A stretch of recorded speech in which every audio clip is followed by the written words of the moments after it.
Ada 17 nama Menteri Jokowi yang tercatat masuk dalam Kabinet Prabowo Gibran 5 tahun mendatang.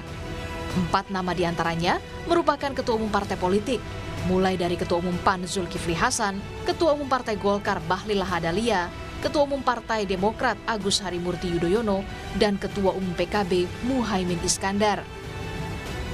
Usai dilantik 20 Oktober mendatang, keesokan harinya Prabowo Subianto dijadwalkan akan melantik para menterinya Senin 21 Oktober. Tim Liputan, Kompas TV. Presiden terpilih Prabowo Subianto memberikan pembekalan kepada calon menteri dan juga calon wakil menteri serta kepala badan. Sementara jajaran kabinet Prabowo ini kalau kita lihat masih didominasi oleh menterinya Joko Widodo. Benarkah ini untuk keberlanjutan program? Kita bahas sore hari ini di Rumah Pilkada bersama dengan analis politik dari Universitas Paramadina. Ada Ahmad Khairul Umam. Mas Umam, selamat sore. Halo. Selamat sore Mbak Maido. Oke, Mas Umam, kalau kita lihat calon menteri, wakil menteri, calon kepala badan ini diberikan pembekalan, bakal jadi tradisi barukah? Ya, tentu ini akan menjadi sebuah tradisi yang tentu memiliki makna dan juga kontribusi yang cukup memadai. Artinya bahwa tampaknya Pak Presiden terpilih mencoba untuk melakukan pembekalan lebih cepat dalam rangka barangkali salah satunya adalah untuk melakukan percepatan dalam proses koordinasi ke depan ketika kemudian pemerintahan baru sudah disahkan, sudah dilantik. Sehingga kemudian apa yang ada dalam kerangka berpikir seorang presiden betul-betul bisa diterjemahkan dengan cepat oleh para pembantunya. Sehingga kemudian arah gerak dari masing-masing menteri, wakil menteri, kepala badan betul-betul sesuai dengan arahan dari presiden terpilih. Dan tentu ini menjadi sebuah ruang yang sangat baik, terutama kalau misalnya kita cermati ya, bagaimana kemudian kemarin Presiden terpilih Prabowo Subianto memberikan guidance, materi, terutama terkait dengan konteks geopolitical issues, yang kadang kita sendiri merasa disengage dengan isu-isu politik global. Tetapi dalam situasi yang tidak menentu seperti ini, apa yang terjadi bukan hanya di Eropa Timur ketika kemarin terjadi perang antara Rusia dan Ukraina dan impact-nya betul-betul terhadap ekonomi global. Tetapi juga saat ini yang berada di Timur Tengah, kalau misal terjadi apa-apa pada situasi keamanan global, maka kemudian impact-nya pada konteks ekonomi nasional, konteksnya bisa implikasi pada kebijakan fiskal di Indonesia yang per hari ini sedang kurang optimal atau bahkan tidak baik-baik saja. Saya berikan gambaran Mbak Maido. Dari 3.005 triliun pendapatan negara yang diproyeksikan untuk tahun ini atau tahun depan, praktis 45% itu harus digunakan untuk membayar bunga utang luar negeri. Jadi kerjanya harus cepat nanti ya ketika pemerintahan baru terbentuk, kabinet juga terbentuk. Tapi ini juga jadi menarik ya, Anda melihat pembekalan ini untuk menyamakan visi misi Prabowo Gibran. Karena kalau kita lihat kan tadi salah satu yang dipanggil juga Budi Ari bilang yang dibahas salah satunya adalah soal makan bergizi gratis. Iya. Ya, bagaimanapun juga tentu presiden terpilih tentu memiliki ukuran-ukuran mana kebijakan yang harus dijadikan sebagai prioritas.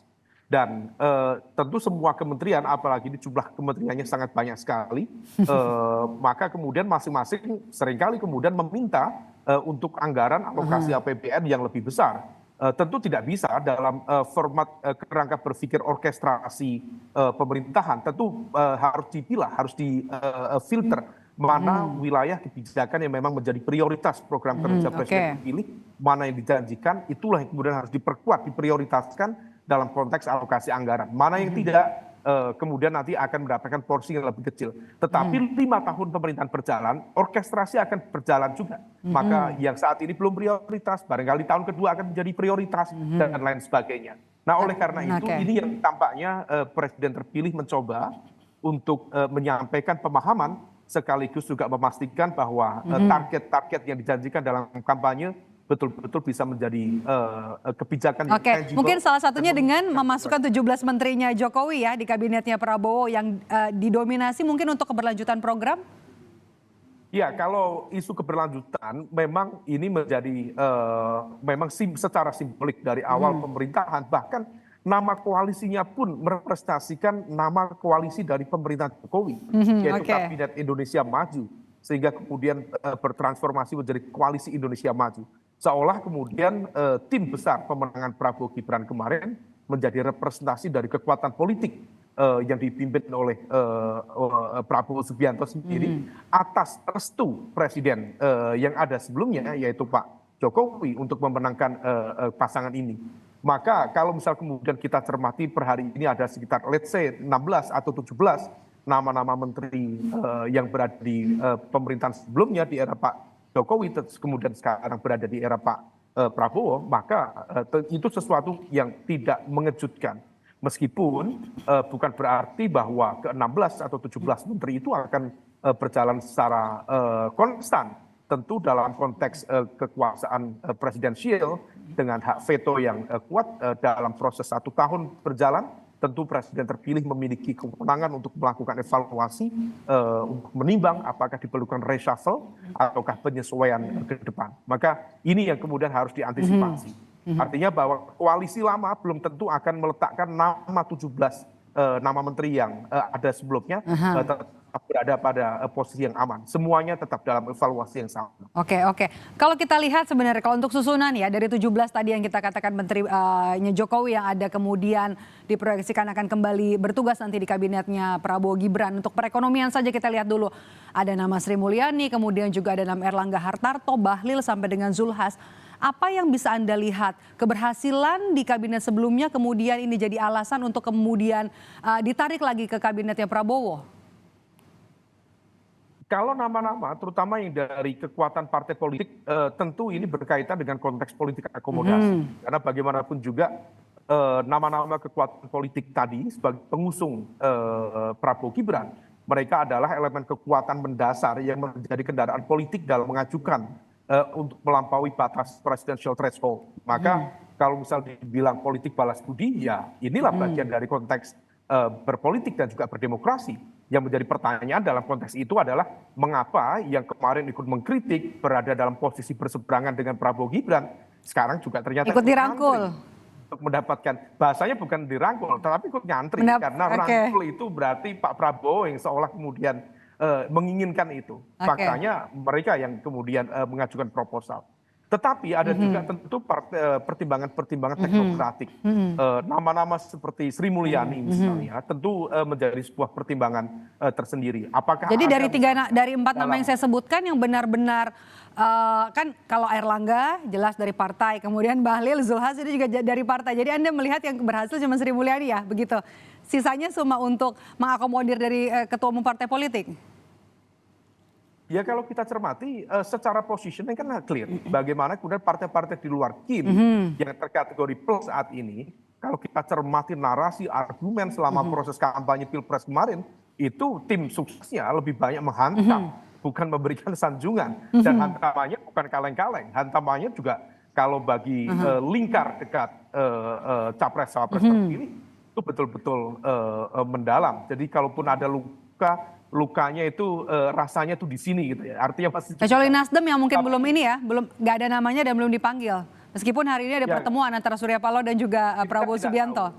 Ya, kita tidak tahu itu misteri. Kalaupun kemudian Nasdem tidak mengusung nama kader terbaiknya dalam pemerintahan ini, bukan berarti kemudian Nasdem tidak memiliki agenda kepentingan tertentu. Tetap harus ada, bukan harus, tetapi saya meyakini tetap ada kalkulasi kepentingan dengan kompromi, negosiasi, apapun bentuknya. Mungkin bukan menteri, bukan wakil menteri, bukan kepala badan. Tapi barangkali ada kepentingan lain karena basisnya adalah there is no free lunch in politics. Itu prinsipnya.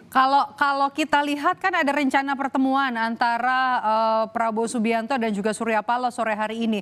Anda bisa melihat ada peluang nanti menteri, wakil menteri atau juga kepala badan dari Partai Nasdem? Per siang tadi, menurut informasi yang berkembang, kabarnya Nasdem akan memilih untuk berada di luar pemerintahan, meskipun memiliki hubungan yang baik dengan Pak Prabowo dan lain sebagainya. Tetapi saya meyakini juga itu bukan sebuah sikap yang final. Tentu akan ada proses negosiasi dan juga kompromi lebih lanjut terkait dengan agenda kepentingan dari Nasdem itu sendiri. Dan sekali lagi dalam konteks ini tidak berada di posisi kementerian bukan berarti kemudian tidak ada kepentingan yang kemudian terkomunikasikan, atau terselamatkan dalam konteks struktur kekuasaan yang berjalan.